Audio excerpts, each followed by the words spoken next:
മത്സരത്തിൽ വിജയിക്കാൻ കഴിയാത്തതിന് പരസ്പരം കുറ്റപ്പെടുത്തുന്ന വർഷനെ ശ്രീകാന്തിനെ കാണിച്ചാണ് എപ്പിസോഡ് ആരംഭിക്കുന്നത്. ഇതിനിടയിൽ സച്ചിൻ രേവതിയും പ്രണയ നിമിഷങ്ങൾ പങ്കുവെക്കുകയും മുറി കെട്ടുന്നതിനെപ്പറ്റി സംസാരിക്കുകയും ചെയ്യുന്നു.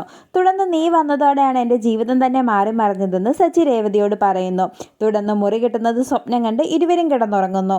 പിറ്റേ ദിവസം ജോലി കഴിഞ്ഞു വരുന്ന ശ്രുതിക്ക് സർപ്രൈസ് ആയിട്ട് ഒരു നെക്ലേസ് കൊടുക്കുകയും ഭാര്യനെ സന്തോഷിപ്പിക്കാൻ ഭർത്താക്കന്മാർ ഇടയ്ക്കിടയ്ക്ക് ഗിഫ്റ്റ് വാങ്ങിക്കൊടുക്കുന്നത് നല്ലതാണെന്നും പറയുന്നു.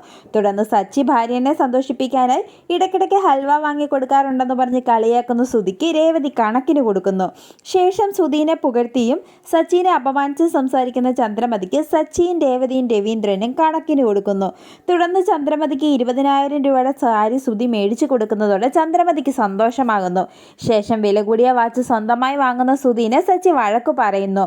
തുടർന്ന് അച്ഛന് തോർത്ത് വാങ്ങിക്കൊടുത്ത് അപമാനിക്കുന്ന ശ്രുതിയോട് സച്ചി പൊട്ടിത്തെറിക്കുന്നത് കാണിച്ച് എപ്പിസോഡ് അവസാനിക്കുന്നു.